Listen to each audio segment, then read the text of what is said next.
afternoon everybody, welcome back to my channel. My name's Lee, your virtual airline pilot, back with another scenery review. This is the first of three. I hope to get this out this week for you.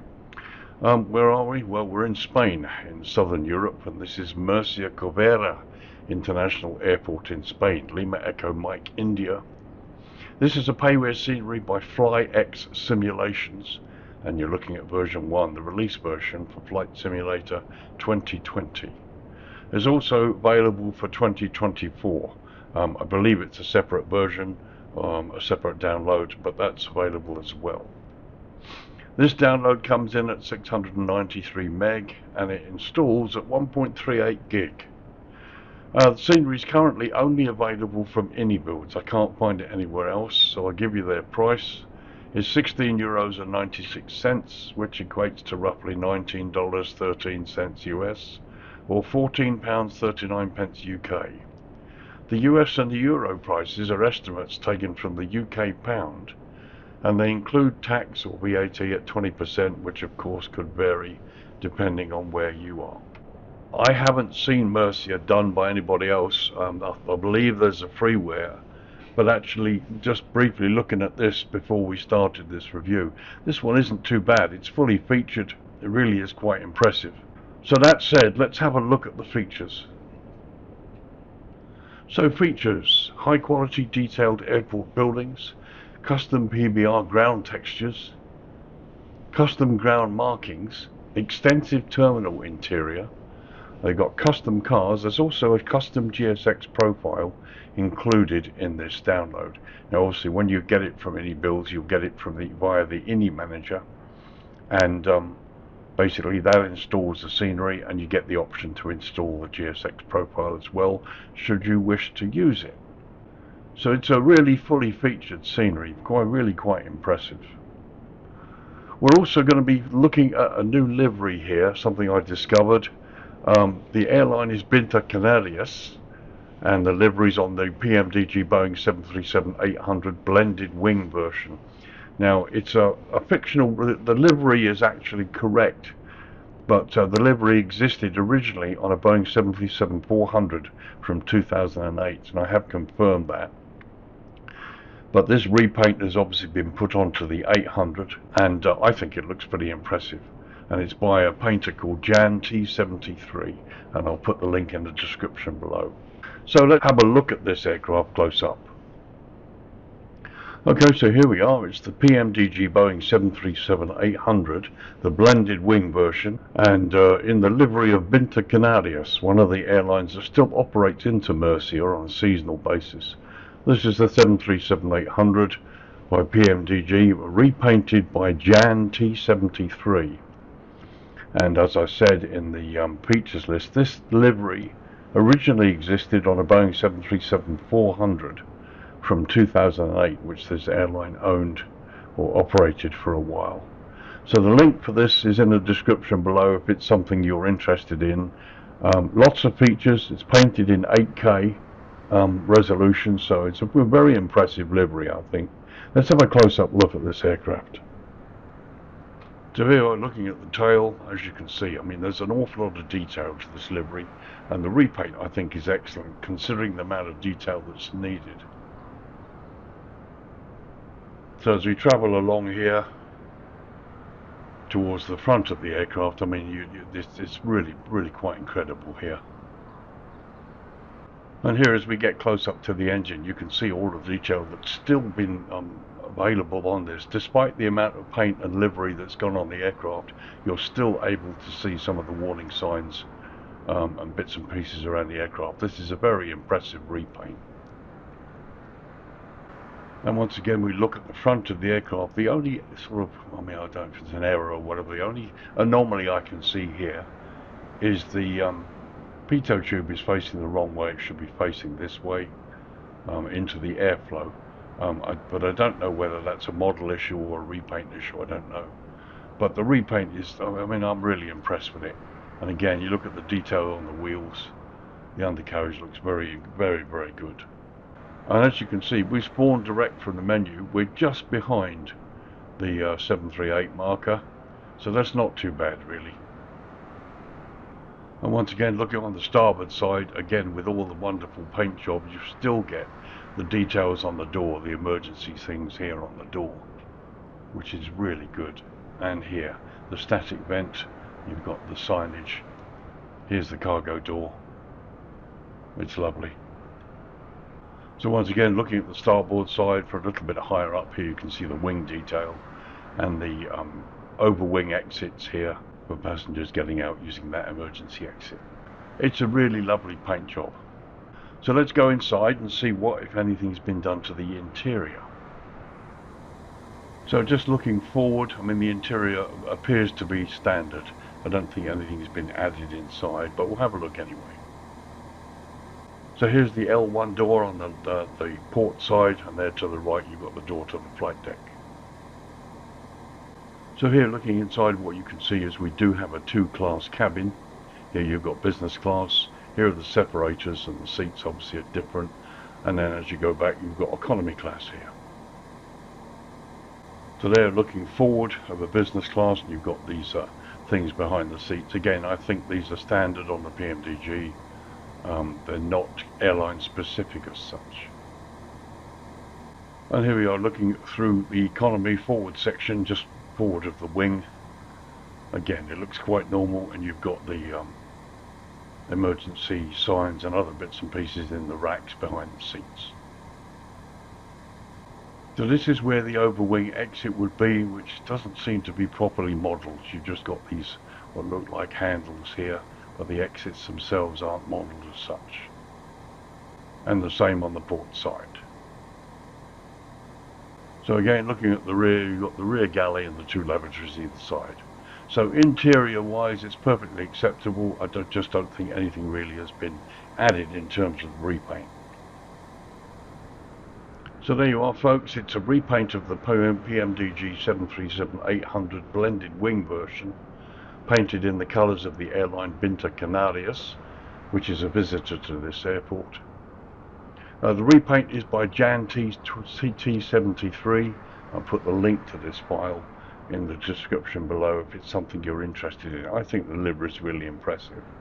As I said, with the research, this livery originally existed on a 737-400 in 2008 that was owned by this airline, and the repainters decided to put it on the newer 737-800, which is fine for me. I just think the repaint's really impressive, and thought you might want to have a look at it. Okay, so now let's have a look at some of the history for this airport. Okay, history. Región de Murcia International Airport, Lima Echo Mike India, also informally known as Murcia-Corvera, is a public-use international airport owned by Comunidad Autónoma de la Región de Murcia, hope I pronounced that reasonably well, and operated by the private company that actually looks after many of the airports in Spain. It's a company called AENA. The airport's located in southeast Spain and is situated between the villages of Corvera, Los Martínez del Puerto and Vandolices within the municipality of Murcia. The airport opened in January 2019, replacing Murcia-San Javier Airport, and is just 16 miles or 25 kilometers from the city of Murcia. The airport was officially opened on the 15th of January 2019 by the King of Spain as Juan de la Cervia, named after the Spanish aeronautical pioneer who invented the autogyro. First flight to arrive at the airport was Ryanair flight FR 1824 from East Midlands Airport. The airport has faced considerable controversy and criticism due to the significant cost overruns and the unmet expectations. In 2024, a commission to investigate the failed settlement for damages in the airport's construction and operation was opened. Criticisms include the closure of nearby San Javier Airport, previously serving over 2 million passengers in 2007, in favour of Murcia-Corvera Airport, which only surpassed 800,000 passengers in 2023. Despite earlier promises that the new airport would cost not a single euro to the citizens of Murcia, the airport has allegedly incurred costs exceeding 300 million euros as of 2024. Additionally, initial projections that the airport would support 16 flights an hour and create 20,000 jobs have now not materialized, as current operations and employment figures fall far below these targets. Despite its low utilization, Corvera Airport has faced significant issues with flight punctuality, making it the least punctual airport in Spain, with only 64% of on-time departures. The airport has a single passenger terminal with an area of 306,000 square feet, or 28,500 square meters, and a single asphalt runway.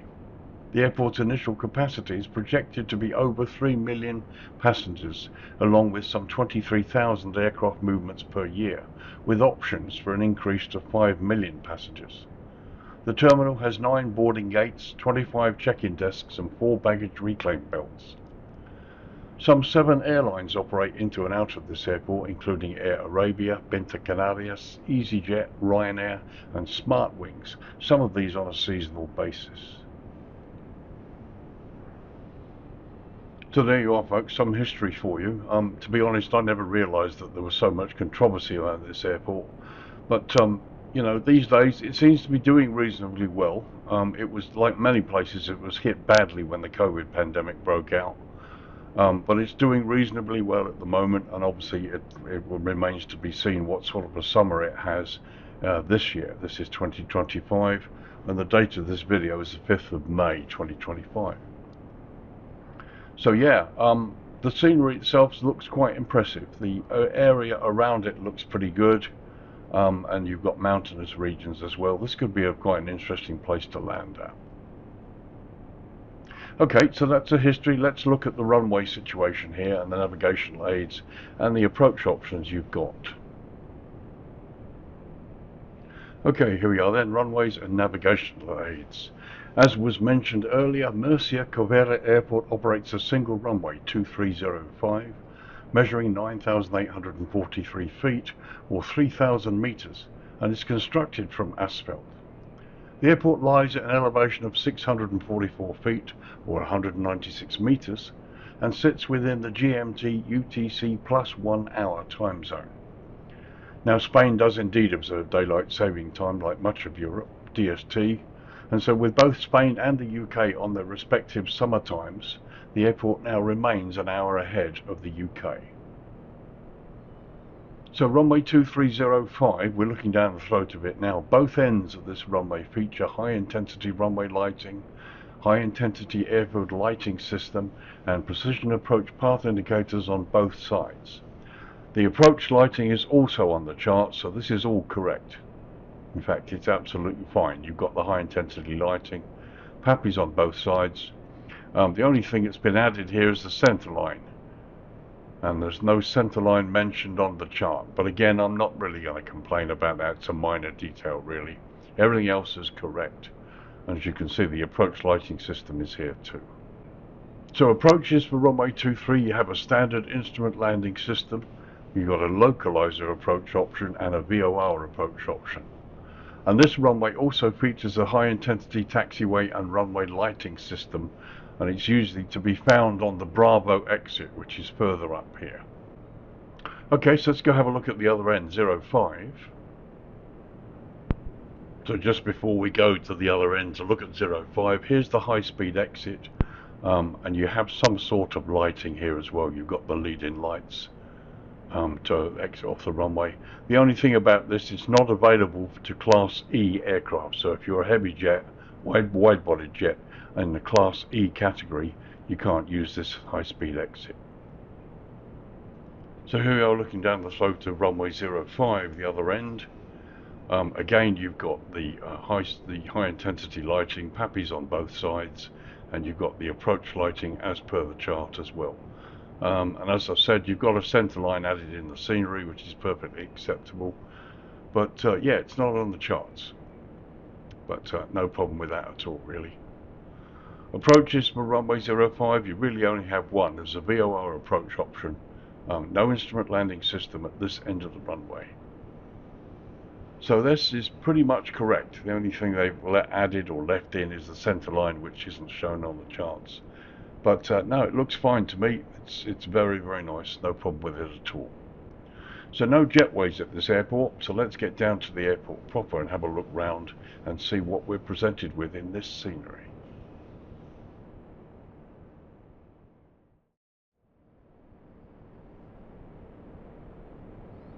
Okay, welcome back. So we're starting here at the southwestern end. You've got the runway 05 threshold to the right there, and we'll do an airside pass and have a look at this general location. What you can see here, the sort of photo scenery is kind of semi-photo, but it is of a higher resolution and it doesn't look too bad at all from this area. And you've got this huge reservoir lake to the left, which again has been nicely blended into the scenery. So as we head northeast, you can see to the right there's the airport fence line, goes all the way around the airport. The taxiway markings are especially quite good. And they've even got light poles as well on the outer roads, which is good. I like it when developers go to these lengths to make the sort of either the off-airport areas or the areas outside of the main ramp look more real by adding detail.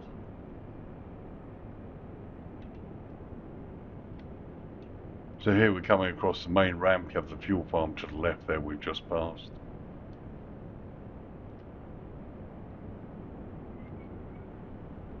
So here we're looking at the main ramp, getting a little bit closer. Again, your ground markings and the level of detail is excellent.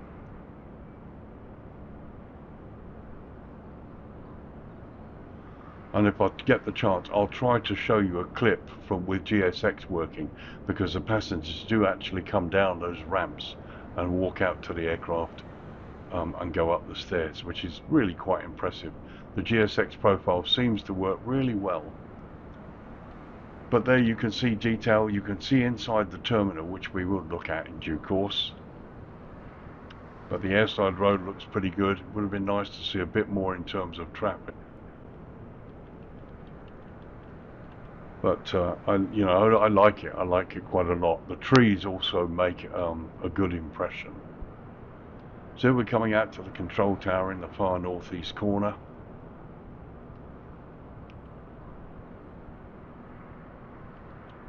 And the detail is great. It's really sharp, all done in 3D, nothing left to chance out here. So let's have a look at the tower and see if it's anything inside. Looks as though there might be some development. Yes, there is, but I don't see any controllers. Looks good from the outside. It looks very realistic. They've got this rugged, deep, dark metal grey colour, which looks really quite impressive.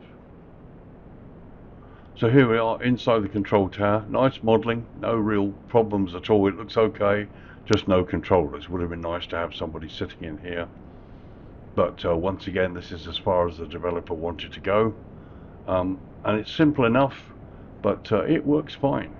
The windows are misted, so you look out and you get this protection from the severe sun that you get down in these latitudes. And just looking out in the other direction now.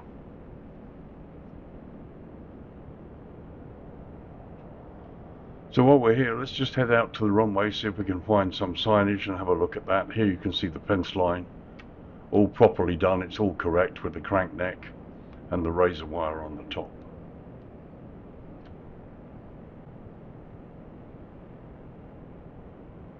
And you've got blue airfield edge lights that you can see at the side of the taxiway there.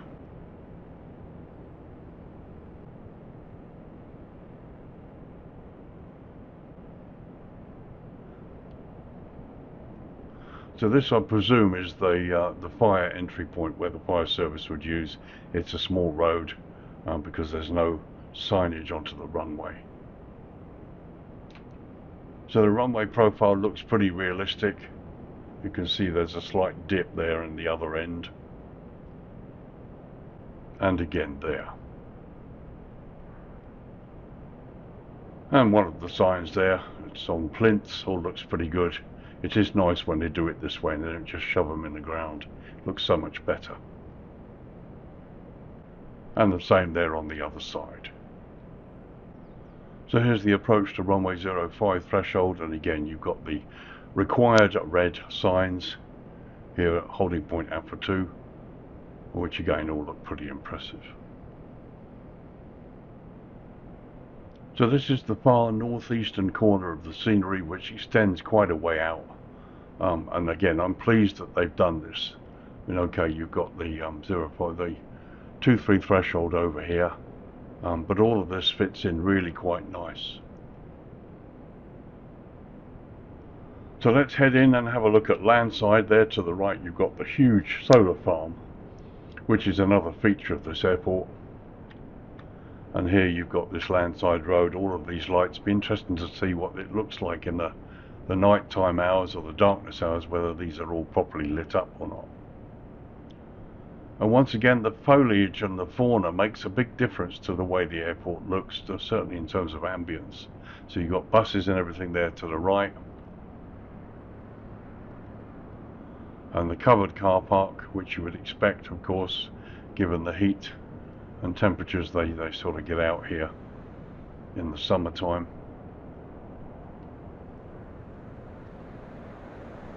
So here as we drift past the Landside part of the terminal, nice to see a few people.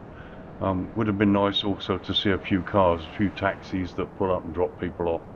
I believe you've got a stewardess there, that's interesting. I don't know. But it looks really nice here from Landside. Really good to have a few people around. And as I said here, the foliage just seems to do it really.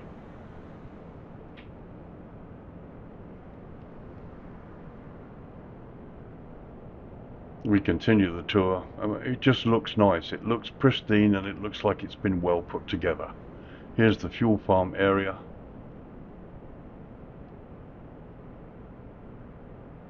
It's nice. It's perfectly okay.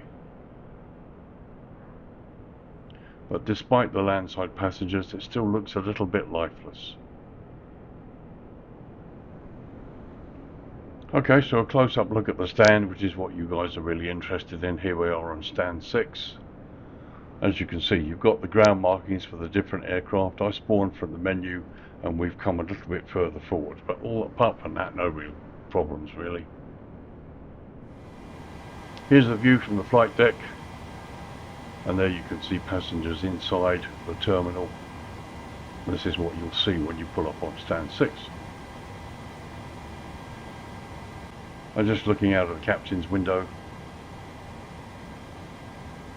and looking across the first officer's side. So just a close-up look at the building airside. You can see the road markings are excellent. It's all pretty good really. It's been well done, well modelled. There's the aircraft on the stand and we're looking down the road there. I mean, all looks pretty impressive. Not much to say about it. Like I said, no jetways as such. And there we are, just looking along the airside road. Okay, so let's go into the terminal airside on the lower level to begin with. Got this young lady here. Yeah, it's perfectly acceptable. Looks quite nice. And here as we travel down the airside corridor, you can see more people. Not that many, just a few here and there. It hasn't been overdone.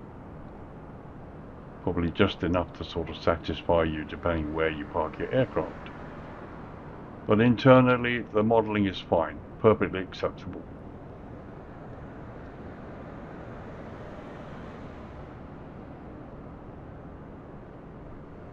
And you've got a couple more people here. And down here too.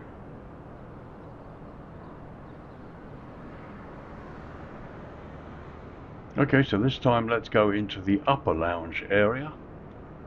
Looks to be a bit more detail up here. And indeed there is. You can see more people, all of them static. And this looks to be a Ryanair gate. And you've got a few people sitting down. Let's have a little tour. So a few more people up here. And internally it's a little bit more developed. Can't see any shops or duty free or anything like that. Certainly not here. we'll continue along a little bit and have a look.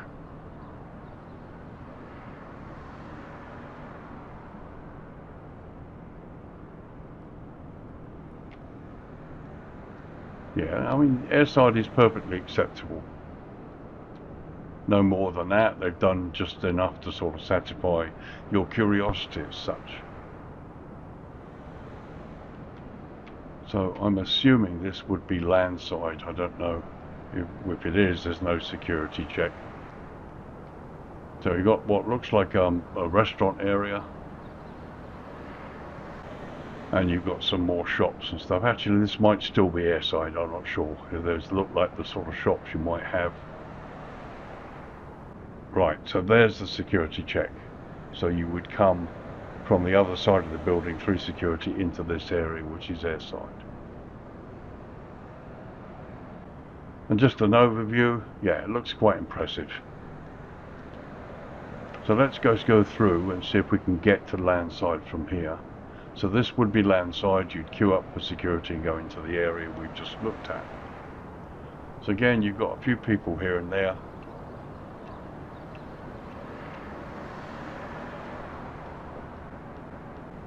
And here you've got the escalators.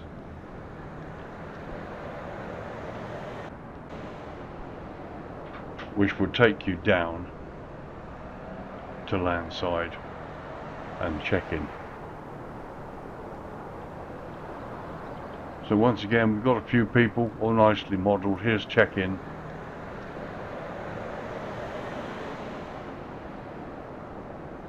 Again, this is all a bit basic. I mean, you've got people here, but you've got no check-in staff or lines of passengers waiting to check in.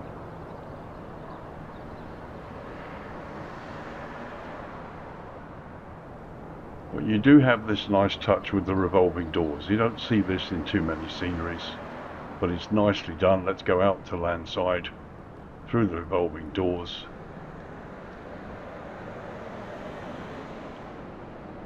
And here we are landside. And that's nice. The revolving doors are really nice actually. Like I said, you don't see that too often in too many sceneries. So once again, landside looks nice, beautifully done, all crisp and 3D modelled and textured. Would have been nice, as I said, to see the odd taxi or police vehicle or whatever parked up here, which you see from time to time at departures. And there you are looking down the other direction. So here we've got cars in the car park, and the number plates have all gone a little bit weird. Textures there are missing, or they don't quite work. I don't know, it might be memory, I'm not sure. Once again, the textures on the number plates all change to this weird texture problem. But the cars are good, not much repetition, they all sit in their slots and they look really good. So they're looking across the car park. I mean, it's a nice view, it's a nice ambient view with the trees, buses in the distance, and that line of trees as well to the right there. It looks pretty good. It's just still a little bit sort of ghost townish, because we haven't got a lot of people and we've got no taxis or vehicles here. I mean, the landside road would be full, not full, but you'd have a number of taxis and police vehicles and other authorised vehicles up here, and the occasional drop-off. But no, that seems to be not the case, as it were. But other than that, no, it's a well-developed scenery. The textures are good, they're strong, and everything's done in 3D. And the airport's been developed right out in the distance to the limits of the scenery, which is good. Okay, so that was a brief tour of the airport during the day. Let's drop it down to dusk now and see what the lighting's like.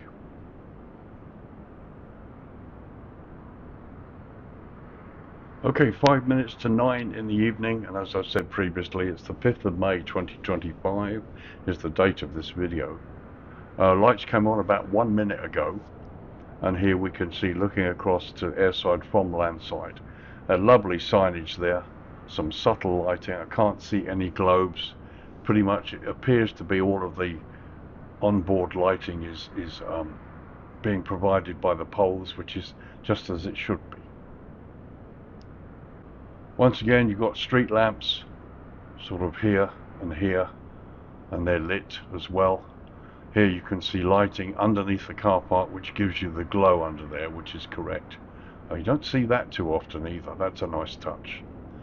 Again, you've got lighting over there where the buses are. Actually, let's go and have a look at that area.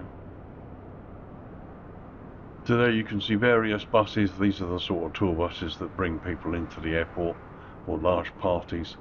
And again, you can see the street lamps go all the way out and they're all lit. Can't see any globes floating around, which is really good.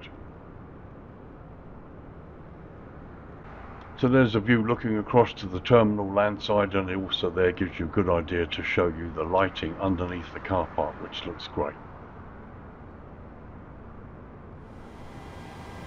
Okay, so here's the view from the flight deck. There you can see the terminal and you can see inside. It looks a bit brash. The lighting's a bit overdone here, I think, really. I don't know, it may well look better from outside. View from the captain's window as the sun goes down, and looking at the first officer's window. So a close-up of the stand. Here's the aircraft parked on stand 6. There you can see into the terminal, and the light from the terminal still looks a bit too bright to me. It's a bit overdone. There may well be a reason for that, I'm not sure. I think that if we go inside, in fact we'll just have a quick look inside at the upper level. So here inside you can see the lighting looks okay. It still looks a bit bright to me, but of course you can't now see out through the windows very well. So we look out through the windows, you can barely see the aircraft at all. So probably the lighting's been overdone, which means you can't see out through there. But here's a view just looking down the airside ramp. As you can see, there's plenty of lighting. You've got green centerline lights as well coming off the taxiway, as well as the signage is all lit as well. You can see on the right hand side there. And the main lamps provide plenty of light for the stand area for the main apron. So taxiing in and around at night or during the darkness hours, it really isn't going to be a problem, to be honest. And they're looking in the other direction. So we just quickly come out across the main ramp. You can see the ground markings are great. Here we've got green centerline lights, blue airfield edge lights,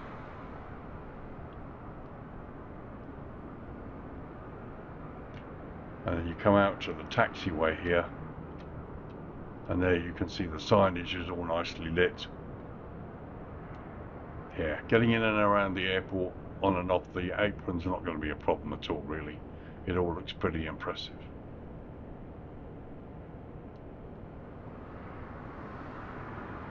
So we have a look at the far sort of north end here where the control tower is. Some nice subtle lighting around there too. And you can see inside the tower just. And in fact, inside the tower, looking through the glass is better than the terminal. Here the glass is, and the lighting is such that you can actually see through the glass out onto the airport. There's the tower building itself.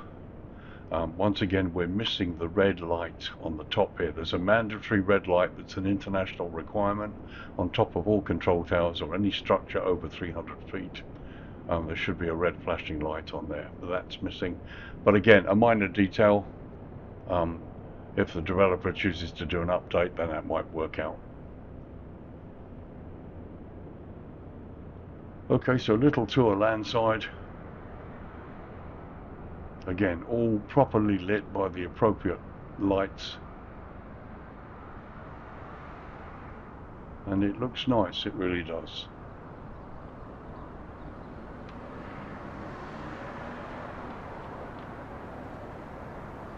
There you can see people, and you can see inside the terminal through the doors.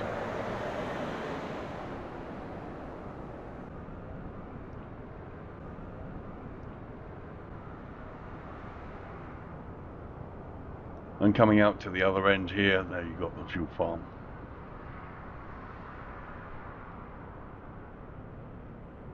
Very nice indeed.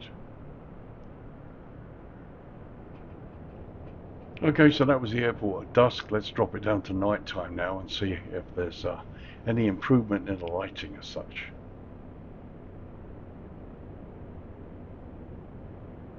Okay, 10 p.m. local time, and as you can see, the sunset has gone and we're in the dead of night. And the lighting generally on the airport is fine. It looks good. The ramp area, the main apron is really well lit.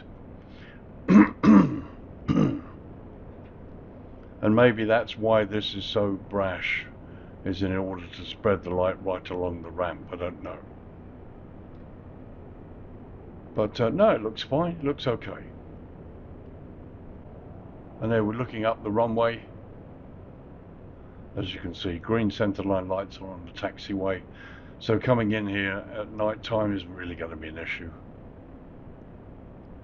And they're looking in the other direction. There's the high-speed exit just to the left there. And the other runway end threshold. Not much change. Looking inside the flight deck, looking across the first officer's window, it still seems a bit brash. And just a little look through the port side passenger cabin window. There's tons of light. It does look overdone, in my opinion, but you know, it's not going to be an issue for you. Realistically, it looks good. So just a very quick airside tour, looking at the terminal up close to the parking area. This is night time. It's fine, it looks great. Modelling is of a good standard. The 3D modelling on the roads, airside looks nearly perfect, to be honest, as indeed it should be.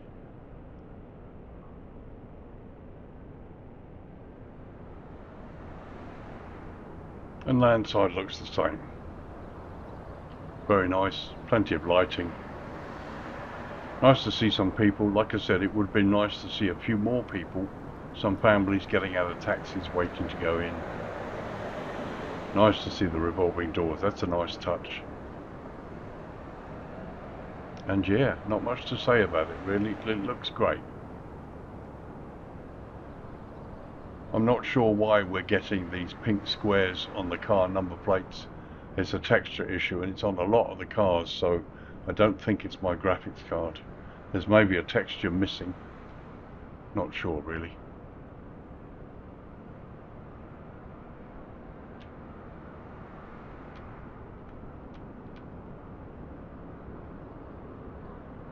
And the control tower lightens up a bit during the night time in a way that it didn't at dusk. So lights have come on here and lit up this side of the tower. There you've got an airfield emergency gate 3 down there.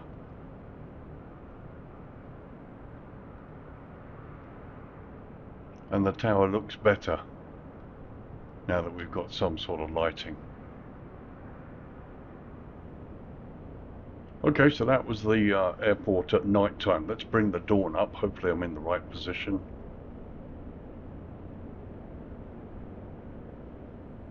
Okay, 7:15 in the morning, and here we are, the sun's coming up behind me, and the airport's bathed in this lovely sunrise glow that you see on many airports at this time of the day.